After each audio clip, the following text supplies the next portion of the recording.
नमस्ते। प्रोफेसर अभय दुबे के साथ बातचीत में आपका स्वागत है। एक थोड़ा चेंज ये हुआ कि कल चूँकि टॉकथॉन था, उस वजह से सैटरडे को ये कार्यक्रम नहीं हो पाया। आज हम संडे को इसको कर रहे हैं। प्रोफेसर साहब स्वागत है और सबसे पहली जो सबसे बड़ी खबर इस समय देश में चल रही है, वो ये है कि एनसीपी की टूट, उसका एक हिस्सा बीजेपी के साथ आ गया। अब दोनों कहते हैं कि हम ही असली। और उसके बाद शरद पवार बिल्कुल एक यंग शरद पवार की तरह वो कह रहे हैं neither I am retired nor I am tired. और वो हुँ, अपने दौरा-वौरा भी उन्होंने शुरू कर दिया। और हुँ, ऐसा बताया गया कि छगन भुजबल के जो उनका विधानसभा क्षेत्र है, उसमें 20 साल बाद कल शरद पवार फिर पहुँचे। और हुँ। शरद पवार तो वहाँ आइकॉन है ही, उनको स्वागत का ये कहना कि उनका स्वागत हुआ, वो तो शरद पवार सबसे बड़े मराठे। सबसे पहले इस पे ज़रा एक ये जो टूट हुई, एंड ऑफ द डे इसका फायदा शरद पवार को है कि नुकसान है? एनसीपी ताकतवर होगी कि और नुकसान करेगी, क्या होगा? भई मेरी निगाह में तो इसका फ़ायदा सिर्फ़ भारतीय जनता पार्टी को हुआ है। भारतीय जनता पार्टी के खिलाफ जो महाविकास अघाड़ी था, उस महाविकास अघाड़ी की स्थिति ये थी कि उसका हाथ ऊपर था और कोई भी व्यक्ति कहीं से भी आप पूछिए सब कहते थे कि अगर अभी चुनाव होगा तो महाविकास अघाड़ी ही चुनाव में जीतेगी। अभी नीरजा चौधरी महाराष्ट्र गई थीं, वो ठाणे भी गईं, वो बम्बई भी गईं, वो पुणे भी गईं और उन्होंने अफ़सरों से भी बातचीत की और उन्होंने सामान्य लोगों से भी बातचीत की। सब लोग कहते थे कि हमदर्दी जो है महाविकास अघाड़ी के साथ है। लेकिन इसी महाविकास अघाड़ी को भारतीय जनता पार्टी लगातार कमज़ोर कर रही है। सबसे पहले शिवसेना को तोड़ा उसने, उसके चक्कर में सरकार चली गई अघाड़ी के हाथ से। उसके बाद में अब राष्ट्रवादी कांग्रेस को तोड़ दिया। अब केवल कांग्रेस ही ऐसी पार्टी बची है जिसको शिवसेना ने अभी तक तोड़ा, जिसको भारतीय जनता पार्टी ने अभी तक तोड़ा नहीं है। तो महाराष्ट्र जो उनके लिए एक कमजोर मुकाम था भाजपा के लिए, जहां पर 48 सीटें हैं महाराष्ट्र में, उत्तर प्रदेश के बाद सबसे ज्यादा संख्या सीटों की वहीं पर है। तो उसको धीरे धीरे करके वो अपने नुकसान को भाजपा न्यूनतम करने की तरफ जा रही है। और इसमें फायदा किसको क्या हुआ है, इसका ठोस नतीजा अभी जो स्थानीय निकायों के चुनाव होंगे उसमें मिल जाएगा। भाजपा ने स्थानीय निकायों के चुनाव टाल रखे थे। अब उसे विश्वास नहीं था कि एकनाथ शिंदे की दम पे वो आसानी से इन चुनावों को जीत सकती है, लेकिन अब उसको लगता है कि अजित पवार, एकनाथ शिंदे और खुद मिलके, तीनों मिलके वो चुनाव वो जीत लेंगे। क्योंकि महाराष्ट्र में स्थानीय निकायों के चुनाव, उनकी जो महानगर पालिकाएं हैं, मुंबई की है, पुणे की है, ठाणे की, वो सब बहुत महत्वपूर्ण माने जाते हैं। उनकी बड़ी प्रतिष्ठा है और उनका असर विधानसभा की राजनीति के ऊपर होता है, बड़ी राजनीति के ऊपर भी उनका असर होता है। तो मुझे लगता है कि भारतीय जनता पार्टी ने महाराष्ट्र में जो चाल खेली है और जो पहले भी चाल खेलती रही, यानी पहले उसने शिवसेना को अब देखिए सबसे बड़ी पार्टी है भाजपा, सबसे ज्यादा एमएलए उसके पास हैं, लेकिन अपने बंदे को उन्होंने उप मुख्यमंत्री बना रखा है। जिसको ग्रूमी किया गया था मुख्यमंत्री पद के लिए, उसको उन्होंने उप मुख्यमंत्री बना रखा है और एकनाथ शिंदे को मुख्यमंत्री बना रखा है और अब इनको भी ले आई है, इनको भी उप मुख्यमंत्री बना दिया। तो वो पूरी कुछ कोशिश उनकी 2024 की राजनीति को दुरुस्त करने की है जी, महाराष्ट्र में। जी। जी। मैं लेकिन प्रोफ़ेसर साहब मेरे 1-2 छोटे-छोटे प्रश्न हैं। एक तो प्रश्न ये है कि जो ये 3 लोग एक साथ आ गए हैं, तो अभी तो पोर्टफोलियो को लेके भी थोड़ा बहुत खींचतान है। फिर दूसरा वो ऑलरेडी अजीत पवार अनाउंस कर दिए हैं कि हम तो 92-93 सीटों का उन्होंने कह दिया है कि हम तो लड़ेंगे, मतलब करीब 1 तिहाई की वो बात कर रहे हैं।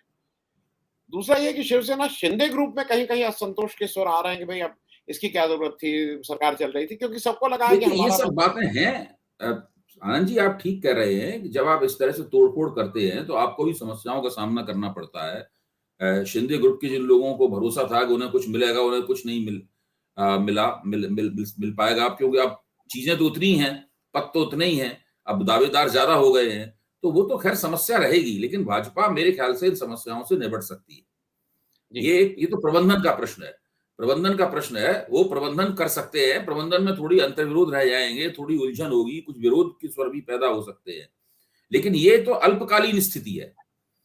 दूरगामी तौर पर जो 10 महीने बाद लोकसभा के चुनाव होने वाले हैं, वो उसके लिए महत्वपूर्ण है। वो इस तरह की स्थिति बना देनी चाहती चाहती है भाजपा, कि अगर मान लीजिए भाजपा के साथ अकेले भी भाजपा लड़े, तो वो बहुत लोकसभा का अच्छा चुनाव परिणाम निकाले। जी। वो उनकी कोशिश ऐसी स्थिति हासिल करने की है। नहीं, मैं एक चीज़ और मेरी समझ के लिए छोटा-सा, ये जो शरद पवार का लोग कह रहे हैं ना सिम्पैथी फैक्टर, मराठा के सबसे बड़े नामी-गिरामी मराठी अस्मिता, अब एक नया फैक्टर और जुड़ गया है कि महाराष्ट्र से जो गुजरात फाइनेंशियल कैपिटल ले जाने के बाद ये कई चीजें प्रश्न और भी हैं। देखिए, ये जो सिंपैथी फैक्टर है, अगर अभी 1 महीने बाद चुनाव होते तो सिंपैथी फैक्टर काम करता। तो चुनाव अभी 10 महीने बाद है, तब तक ये सिंपैथी फैक्टर रहेगा नहीं। और इस सिंपैथी फैक्टर में कितनी दम है, ये भी नगर महापालिका के चुनाव में पता लग जाएगा। दूसरे, आप राष्ट्रवादी कांग्रेस, शरद पवार बहुत प्रतिष्ठित नेता हैं, मराठा में उनकी काफी पूंछ है, इसमें कोई शक नहीं है। लेकिन कुल मिलाकर तो राष्ट्रवादी कांग्रेस का महाराष्ट्र के 2 हिस्सों पर ही प्रभाव है ना। उनकी सारी सीटें तो 2 हिस्सों से ही आती है ना महाराष्ट्र के। ऐसा तो नहीं है कि वो पूरे महाराष्ट्र में उनका प्रभाव हो है। और उनकी अधिकतम, उन्होंने 70 विधायक जीते हैं आज तक जी। और उन्होंने सांसद भी, हमें पता है उनकी अधिकतम संख्या कितनी है। तो ये उनकी सीमाएं हैं। शरद पवार के प्रभाव और उनके विस्तार की सीमाएं हैं। अगर वो रिकवरी भी मारेंगे तो कितनी जगह में रिकवरी मारेंगे, कोई नए क्षेत्रों में तो ना उनका विस्तार हो जाएगा। जी। तो इस बात को सब भारतीय जनता पार्टी अच्छी तरीके से समझती है और भारतीय जनता पार्टी कांग्रेस की तरह ही एक सर्व महाराष्ट्र पार्टी बनकर उभरी है वहां पर। और इस वक्त वो महाराष्ट्र की नंबर 1 पार्टी है और वो लगातार कोशिश कर रही है कि ये जो गठजोड़ में जाना पड़ता था उस चुनाव लड़ने के लिए, तो इन पार्टियों को तोड़ तोड़ कर ऐसा कर दिया जाए कि इसकी जरूरत ना पड़े। अगर पड़े भी जरूरत तो ये भाजपा की मातहती स्वीकार करने के लिए मजबूर हो जाए। जी। मैं एक चीज साहब और समझना चाह रहा हूँ, एकदम से हमारे प्रधानमंत्री जी वो इलेक्शन मोड में तो हरदम रहते हैं, लेकिन अब वो एग्रेसिव वाला, मतलब उन्होंने टॉप गियर लगा दिया है। वो हर स्टेट में जा रहे हैं और हर स्टेट के नाम लेके अब गाली दे रहे हैं। नेम कॉल है, एनसीपी को नाम लेके गाली दी, कल केसीआर को नाम लेके गाली दी, कल कांग्रेस को भी नाम लेके गाली दी कि लूट की दुकान, झूठ का बाजार, केसीआर टॉप भ्रष्टाचार में नंबर 1। वो थोड़ा प्रधानमंत्री की, मैं एक तो मर्यादा, दूसरा मुझे लगता है कि हर एक को गाली देके आप कुछ ज्यादा अजीब सा वातावरण नहीं बना दे रहे हैं भाई। ये उनकी थीसिस लंबे अरसे से चल रही है। अब उसकी जैसे लोकसभा चुनाव नजदीक आते जा रहे हैं, उसकी अभिव्यक्तियां बढ़ती जा रही हैं। उनकी थीसिस ये है कि विपक्ष की ब्रांडिंग भ्रष्ट के रूप में की जाए और कहा जाए कि ये लोग जो एकजुट हो रहे हैं ये सब भ्रष्टाचारी हैं, इनके सबके खिलाफ मुकदमे हैं, ये सब लोग जेल जा सकते हैं। इस तरह की बहुत सारी, मतलब जो है इस तरह के उनके ऊपर आरोप लगा रहे हैं। तो वो उनकी एक रणनीति है। वो चाहते हैं कि लोकसभा चुनाव आते आते वो जनता के दिमाग में ये बैठा दें कि नरेंद्र मोदी ईमानदार हैं, वो अलग खड़े हुए हैं और ये सब लोग भ्रष्ट हैं। इसलिए थोड़ा सा जब वो कह रहे थे कि राष्ट्रीय एनसीपी 70,000 करोड़ का घोटाला उन्होंने किया है, सब नाम वगैरह उन्होंने वहां भी लिए, उसके 12 घंटे के बाद में वही सब लोग उनकी सरकार में उप मुख्यमंत्री मंत्री बन गए। इसीलिए अभी तक अमित शाह ने और नरेंद्र मोदी ने उन लोगों को बधाई नहीं दी है। क्योंकि अभी थोड़ा दिन जब गुजर जाएंगे, लोगों की याद थोड़ी कमजोर हो जाएगी, इतनी ताजी नहीं रहेगी याद, तब फिर बधाई उसके बाद आएगी। अच्छा, एक नया डेवलपमेंट और हुआ है कि एकदम से मोदी जी को अपने जो पुराने छोटे छोटे साथी थे एनडीए के, उनकी याद आई है और उनका एक 18 तारीख को बैठक का एक गेट टुगेदर टाइप कुछ उन्होंने बताया कि बोलेंगे तो सिर्फ वही। उसमें उन्होंने सबको 18 तारीख को एक बार निमंत्रण किया है कि भाई आइए और मिलिए, और सबको निमंत्रण भेजा। उसमें जो भी ये भी उनकी रणनीति का एक हिस्सा है।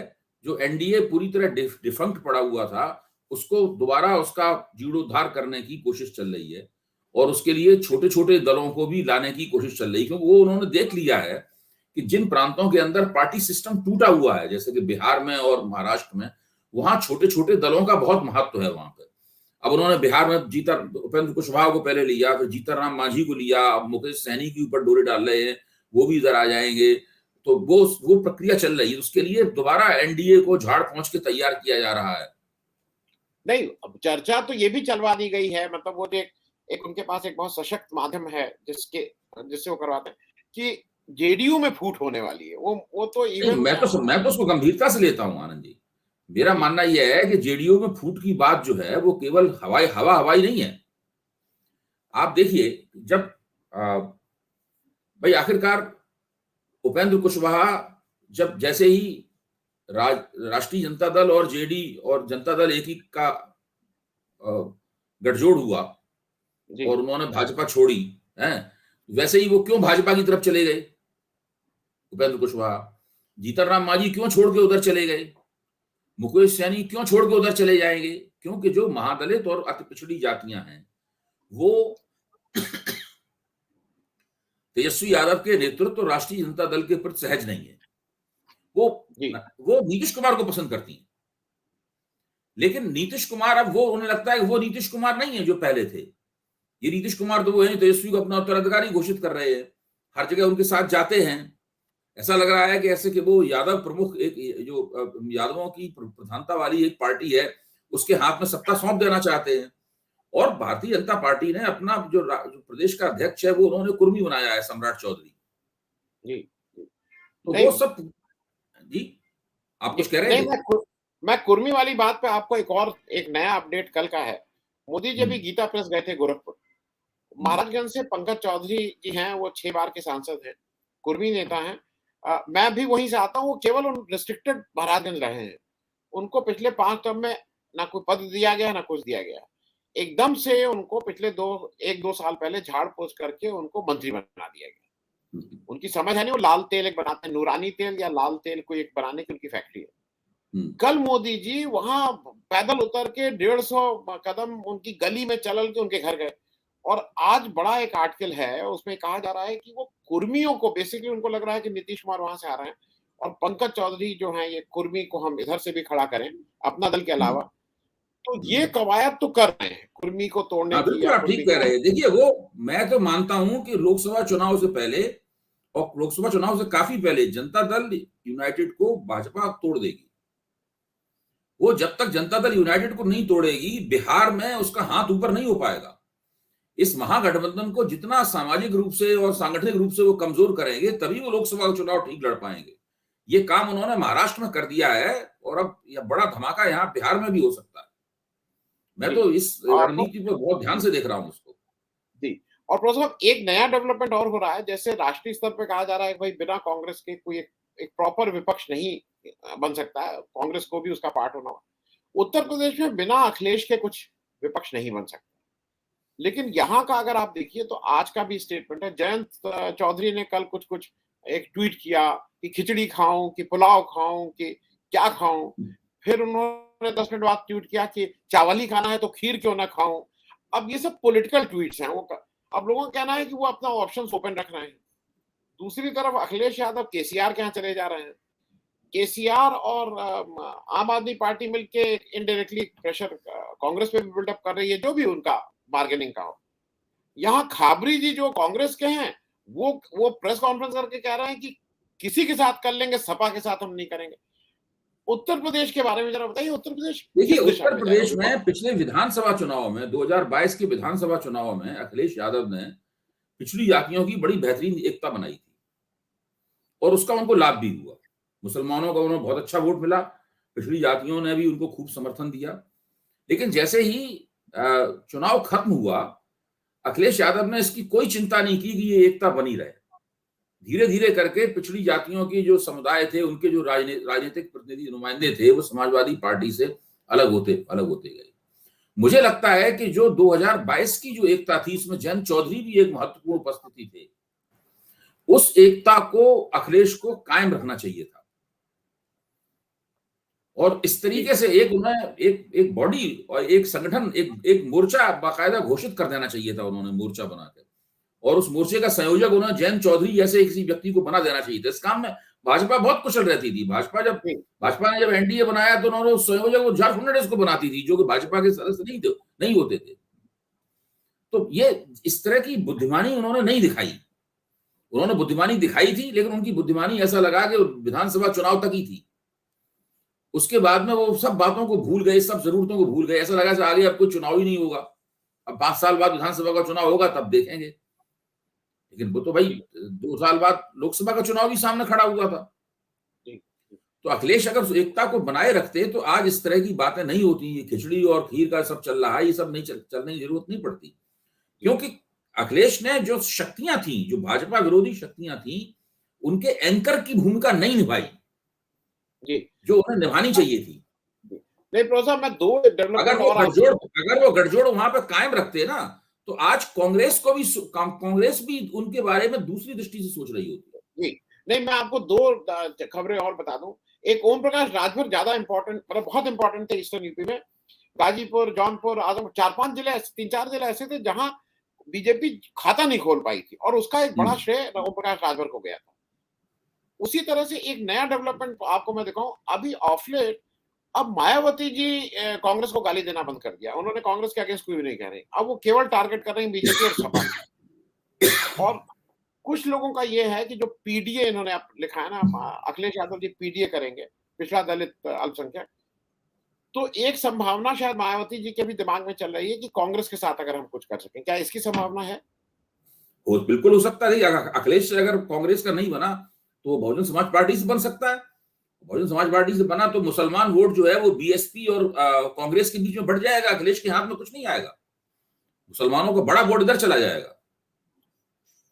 तो ये कुछ भी हो सकता है उत्तर प्रदेश में। देखिए, और जो अखिलेश के सामने दिक्कतें आ रही हैं, चुनाव के बाद उन्होंने जो उत्तर प्रदेश चुनाव हो जाने के बाद में उन्होंने जो राजनीति की है, वो राजनीति मैं समझता हूं काफी समस्याग्रस्त राजनीति है। वो भविष्य को ध्यान में रखते हुए करनी चाहिए थी, जो उन्होंने नहीं की। जी। एक बात और, ये जो एक राजस्थान का मामला कांग्रेस के दृष्टिकोण से लगता है सुलझ गया, जो शायद काम बहुत पहले करना चाहिए था। उन्होंने सचिन पायलट को भी बुलाया, दोनों लोगों को बुला के, और सचिन पायलट ने भी सार्वजनिक रूप से फिर बयान दिया कि भाई पुराना झगड़ा खत्म। और आपको लगता है कि राजस्थान का मामला सुलझ गया कि अभी भी वो अंडरकरंट है? नहीं नहीं, मैं नहीं मानता हूं कि मामला सुलझा है, लेकिन उसको तलवारें म्यान में चली गई हैं।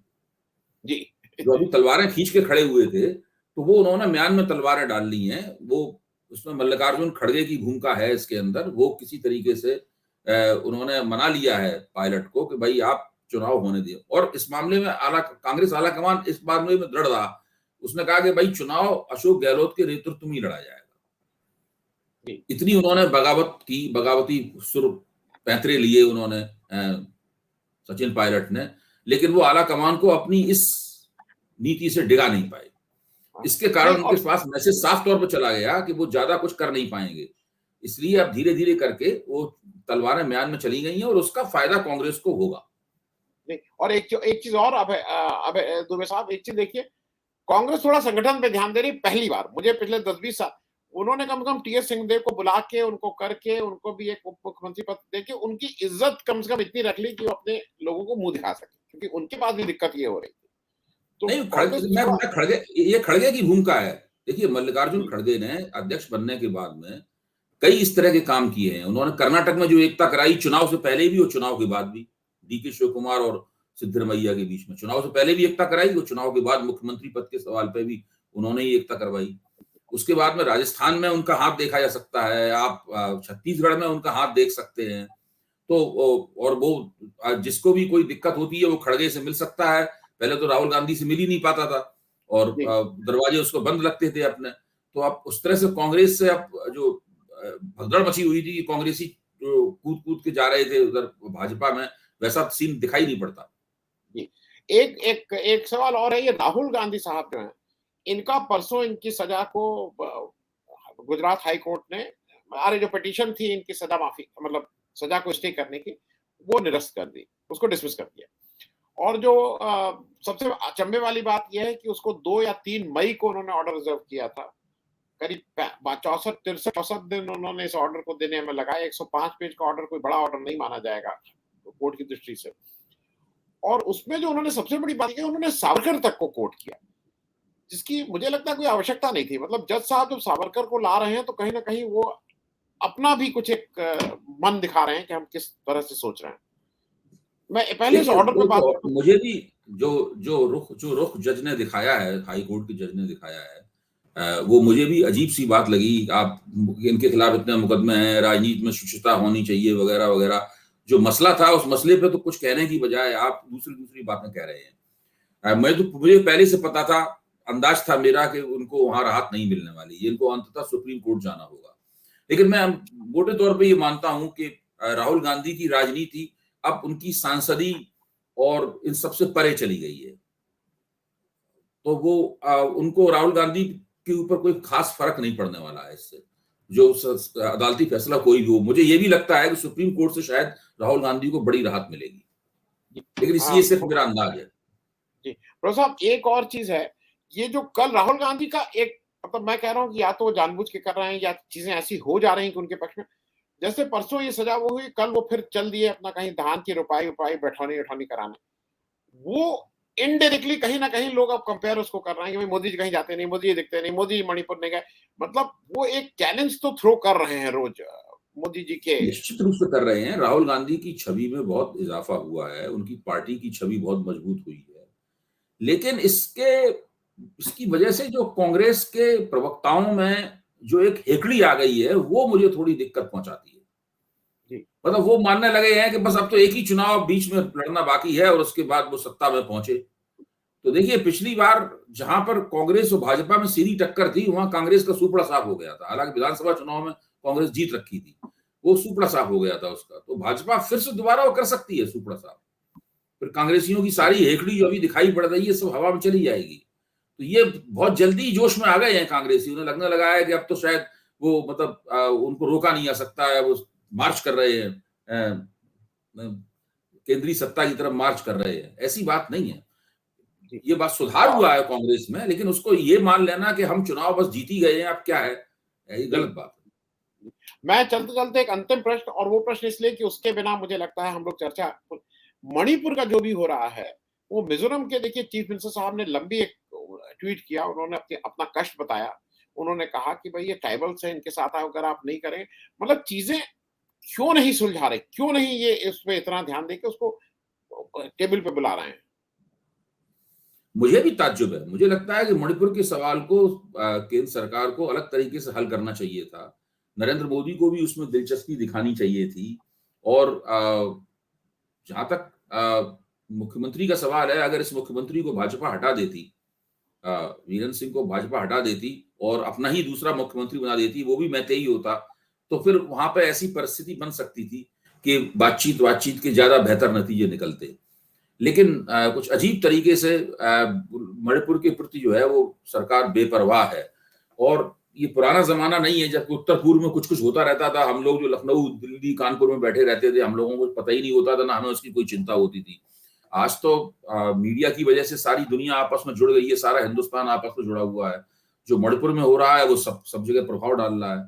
तो इससे जी, भाजपा की जो उत्तर-पूर्व की राजनीति, जो मैं कहता था कि भाजपा ने उत्तर-पूर्व में जो विस्तार किया है, वो उसकी असाधारण सफलता है। इसका हम पहले अंदाजा नहीं लगा पाए थे। मणिपुर ने भाजपा की उत्तर-पूर्व की राजनीति को समस्याग्रस्त कर दिया है। जी, उससे उत्तर-पूर्व में जो संदेश दूसरे राज्यों में गए होंगे, वो भाजपा के लिए बहुत बेहतर संदेश नहीं है। जी। नहीं, और प्रोफ़ेसर साहब मैं कल बात कर रहा था, वहाँ के एक लोकल मैती जर्नलिस्ट हैं। मैती का एक समय बिल्कुल था कि मैती और कुकीज़ एक-दूसरे के ऊपर दोषारोपण करते थे। कल वो व्यक्ति पहली बार कह रहा था कि भई हम लोग तो बहुत दुखी हैं सेंट्रल गवर्नमेंट से और स्टेट गवर्नमेंट से। वो दोनों, वो स्टेट गवर्नमेंट को मैती होके भी वो कल दोष लगा रहा था कि यहाँ कुछ नहीं कर रहे हैं। तो ये एक बना स्थिति आ गई। मिज़ोरम के चीफ मिनिस्टर तो बहुत ही मतलब एग्रेसिव हैं, उनका कहना है हमारे यहाँ इतने शरणार्थी आ गए हैं, हम उनको हैंडल नहीं कर पा रहे हैं। तो शायद ये नहीं, नहीं, पूरा टेक्निकल। उत्तर देखिए, मणिपुर में जो हो रहा है उससे पूरा उत्तर-पूर्व परेशान है। ये केवल मणिपुर की समस्या नहीं है। इसमें हेमंत विश्व शर्मा की राजनीति पे भी सवालिया निशान लग गया। उनको माना जाता था कि वो हर समस्या का हल, उत्तर-पूर्व की हर समस्या का हल उनके पास है। अमित शाह की तथाकथित जो कुशलता है, मतलब वो भी, उसके ऊपर भी सवालिया निशान लगा हुआ है। मोदी ने जिस तरह से नजरअंदाज किया है उस पूरी परिस्थिति को, जलते हुए मणिपुर को, वो भी एक बहुत बड़ी बात है जो मोदी के खिलाफ कही जाएगी। तो उत्तर-पूर्व में भाजपा ने जो अपना झंडा गाड़ा था और उस क्यों गाड़ा था, कैसे गाड़ा था, उसकी कहानी अलग है। उस पे आगे कभी चर्चा करेंगे। तो वो ये चुनाव से ठीक, लोकसभा चुनाव से ठीक पहले भारतीय जनता पार्टी ये जो कर रही है उसके लिए फायदेमंद नहीं है, मैं ये कह रहा हूँ। जी। बहुत-बहुत धन्यवाद प्रोफ़ेसर दुबे। और एक चीज़ मुझे लगता है 2024 के चुनाव का एक कल हम लोगों ने लोकल बॉडीज़ चुनाव जो बंगाल में हुआ है, उसमें शायद एक छोटी झाँकी देख ली है। बहुत वायलेंस हुआ है, बहुत लोग मरे हैं, कोई कोई कह रहा है 13 लोग या 16 लोग। अ, शायद चुनाव अपना 2024 का भी बहुत ही कॉम्पिटिटिव नहीं होगा, गंदा होगा, मैं तो इस तरह से अ, हो सकता है, इसकी हो सकता इसकी आशंका है, इसकी आशंका है। बहुत-बहुत धन्यवाद। Thank you so much for joining. Thank you. है।